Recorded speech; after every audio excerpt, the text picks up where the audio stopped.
what retail buyers need to see before they say yes. Getting into retail can be one of the most expensive yeses your brand ever receives. That probably sounds strange. Founders work incredibly hard to get the meeting, get the buyer interested, get the authorization, and finally get the product onto the shelf. But getting the yes is only the beginning. Years ago, an avid podcast listener told me about a product launch she was excited to support. She went into the store specifically looking for that product. She could not find it. She asked the store employee and then another. They searched for roughly 20 minutes before finally finding the product in a completely different part of the store. Think about everything that had already gone right. The brand had created a product somebody wanted. They got the retailer to say yes. They got the product onto the shelf. They spent money trying to drive shoppers in to buy it. A motivated shopper actually showed up, and the sale was almost lost because no one had made one of the most basic things clear enough. Where does this product belong? That story is one of the original reasons I created the New Item Essential system, and it's why today's episode is not really about building a prettier pitch deck. It's about becoming more useful than the brands you're competing against. Welcome to the Bulletproof Your CPG Brand podcast. I'm Dan Lohman, founder of Retail Solve. Now let's roll up our sleeves and get started. If you've been listening in the last few episodes, there's a thread running through all of them. In episode 332, we talked about why a promotion can increase sales and still make cash tighter. In episode 333, we talked about why the best product does not automatically win.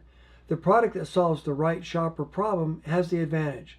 Last week in episode 334, we talked about what happens when the promotion is approved but the shelf does not look anything like the plan. Today I want to move one step upstream. If you're building a CPG pitch deck for a retailer, the question is not whether it looks impressive, the question is whether it makes the retailer's decision easier. Before the retailer says yes, what are you giving them that actually makes their decision easier? Because most founders are trained to do something very different. The industry spends a tremendous amount of time teaching founders how to pitch investors, and then they use the same pitch with the retailers. Here is the founder, here's the product, here's the mission, here's the market opportunity, here is our traction, here's how fast we are growing, here's why we are different, here's what we need. There's nothing wrong about that information, but a retailer and investor are making two entirely different decisions. An investor is asking, if I put money in this company, what could it become and what will my return be? A retailer is asking, if I give this item scarce space on my shelf, what happens next? Can I trust what this brand's telling me? Where do I put it? Who buys it? What does it replace or sit beside? How does it help my shopper? What does it do for my category? What does it do for my basket? What risk am I taking? Can this brand support the business after I say yes? That is a very different conversation. And yet I have sat through more new item presentation meetings than I can count, where the team was getting ready to walk into a 45-minute retailer meeting with a 60 or more page slide deck. Sometimes it felt like the salesperson was preparing to carry the phone book into the meeting. The frustrating part was that some of the best shopper and category work that we had ever done never made it into the presentation. Instead, the deck became a long version of, here's who we are, here's why our product's great, here's how big our market is, here's how fast we're growing. Here's a pie chart showing something you should probably already know.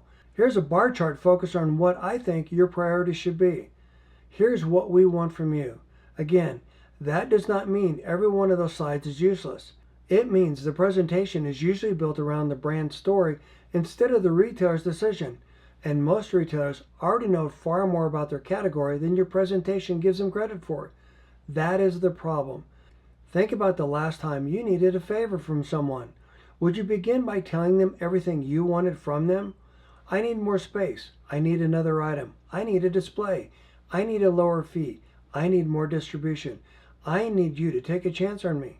Probably not. And yet, when I sat on the retailer side of the desk, that was essentially what I heard from brand after brand. I knew it well because I lived it. Brands would come to me and tell me what they needed from me, while I was responsible for the assortment, inventory, merchandising, and the decision that could have a very real impact on whether their product succeeded. Almost nobody started by asking what mattered to me. Almost nobody tried to make my job easier. After you hear enough versions of the same pitch, you start tuning them out. That does not mean that the brands are lazy or bad at what they did. Most are doing exactly what this industry has taught them to do. The light bulb came on for me years later when the roles reversed and I became the brand. I was determined not to become one of those suppliers I had tuned out. Early on, I was given one of the weakest DSD routes in the company selling salty snacks. These were some of the poorest performing stores, and a lot of the retail relationships were not particularly warm. That is a polite way of putting it. Some of the stores had been neglected by us. So I started with something incredibly simple. I tried to help the retailers get what they wanted with as few headaches as possible. I learned what mattered to them. I listened, I followed through. I made recommendations easy to understand. I made the work as turnkey as I could. I did what I said I was going to do, and I committed to always over-delivering. It did not change overnight, but the relationships changed. The skeptical retailers started trusting me. Many became friends and business allies. Within a few months, that route became the highest grossing route in the company. As a commissioned salesperson, I literally doubled my paycheck. There was no magic sales trick.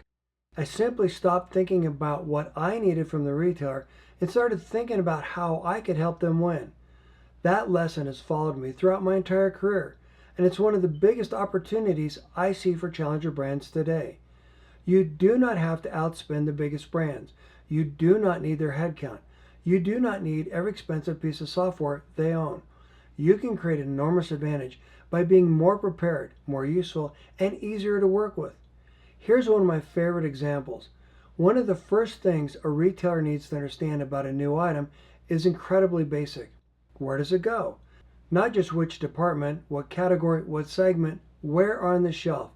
What should it sit beside? Why would the shopper look for it there?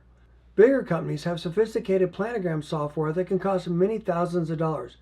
Those tools can be extremely helpful if you need them, but you don't need a huge software subscription to simply answer that question. Take a picture of the shelf, put it in a PowerPoint slide deck, drop an image of your product onto the place where you believe it belongs, then explain it. That's it. Now put yourself in the retailer's chair. Instead of forcing the retailer to imagine what you mean, you're showing them exactly specifically, and you're supporting it and recommending it with facts. Here's the category, here's the segment, here's the shelf, here's where the item fits, here's what should sit beside it, here's why the shopper will look for it there, here's what role it plays. You just removed work from the retailer's decision. A picture really is worth 1,000 words. In this case, a simple picture can do more work than a 20-slide deck of generic information. And if you do not make placement recommendations clear, the retailer may make the decision for you. That is how good products wind up in the wrong place. Then several months later, someone looks at the sales report and concludes that the item did not work. The report may be complete and accurate. It may also be telling you the result of a mistake that happened before the first shopper ever saw the product. That is an execution leak. That is why the fundamentals matter. So, before your next retailer presentation, I want you to pressure test 5 things. First, where exactly does the product belong?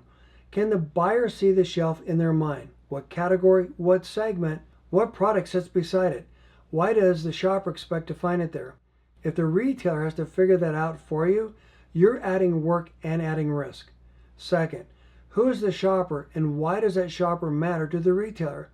Do not stop at a generic demographic. Millennial moms who care about wellness does not tell the retailer very much. What problem is the shopper trying to solve? How do they use the product? What do they buy with it? What makes them choose it again? What else is in the basket? Why is that shopper valuable to this retailer? Our product appeals to the busy, on-the-go mom, searching for a quick, easy-to-prepare meal solution. Our customers frequently also purchase organic milk, organic snacks, organic bread, and when they purchase this item, their basket is 15% higher as a result. This is exactly why I keep talking about listening to real shoppers. The company can explain what it makes. The shopper can explain why it matters. Your job is to turn both into a retailer story the buyer can use. Your job is to help the retailer easily connect the dots between the items and the other things your customer frequently buys. Third, what can you show the retailer that they do not already know? This is especially important if you're already selling in their stores. The retailer already knows how your item is performing. They have the numbers. They do not need you to spend half of the meeting reading their own report back to them. Show them something useful instead. A shopper signal, a category gap, a placement problem, a market opportunity, a competitive weakness, a new occasion, a basket opportunity, a reason your shopper makes the category more valuable. For example, maybe you discover plant-based sales are growing more slowly at this retailer than at the key competitor, even though this retailer shopper strongly aligns with your product. And now you have something worth investigating. That is how you stop being another brand asking for something and start becoming a resource. Fourth, what does the retailer gain if they say yes? Most brands can explain exactly what the brand gains. More doors, more volume, more awareness, more credibility, more distribution. But the retailer is responsible for their business. What do they gain? Does your product bring a valuable shopper? Does it fill a real assortment gap? Does it improve the category? Does it help the basket? Does it create a new occasion? Does it make the shelf easier to shop? Does it help the retailer stand for something important to its customers? Does it reduce a risk or solve a problem? Your product does not need to do all those things. It just needs to do some of those things a little better than some of the other brands the retailer sells. But you should know which one matters. Fifth, what happens after the retailer says yes? This is where a lot of brands get into trouble. Who owns the setup? Who verifies the item landed correctly? Who checks the shelf? Who watches the inventory? What does the broker need to know? What is the promotion supposed to accomplish? What does the distributor need? How are you going to measure success? What happens when the first problem shows up? What happens if the item is in the wrong place? What happens if the inventory is sitting in the distributor warehouse? What happens if the promotion is approved and the shelf is empty? Getting the authorization is not the win. The next sale and the sales that come after it matter even more. Authorization is permission that you deserve to be on the shelf. The deck is not the strategy. It should be evidence that you understand the strategy. And this is where another story becomes important. Years ago, I invited the founder of Bubba's Fine Foods on the podcast. His company had started small and focused. For the first couple of years, they were profitable. They sold directly online and then began shipping directly to stores that were asking for their product. The demand was pulling them forward into retail. Then they decided they wanted to grow faster. They hired an experienced master broker. The founder wanted to start carefully in the western United States where the company could support the business. The advice he got was essentially, why limit yourself? Go national. Very quickly, the product was pushed into distributor DCs from West Coast to the East Coast. The problem was that the brand had not yet built the infrastructure to support that footprint.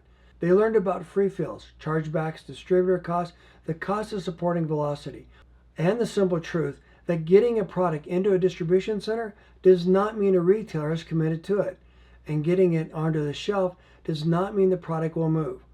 This is where fees, chargebacks, deductions, and cash pressure can start compounding.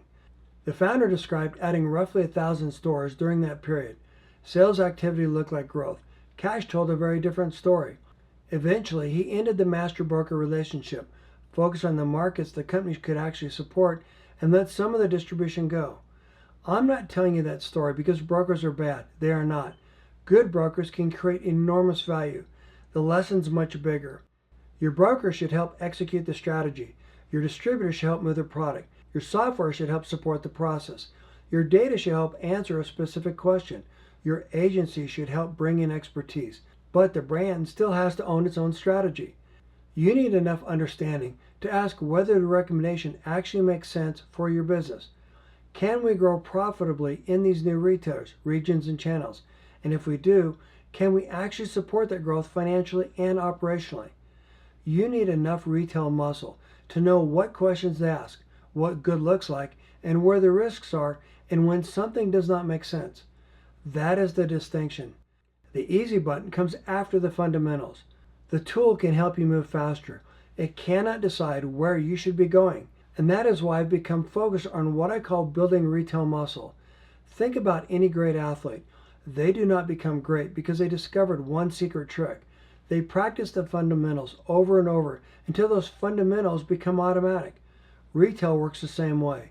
One retailer meeting, one better shelf recommendation, one shopper question, one clear broker assignment, one promotion with a specific task, one piece of data brought to answer a specific question, one scorecard that makes ownership visible, one better decision.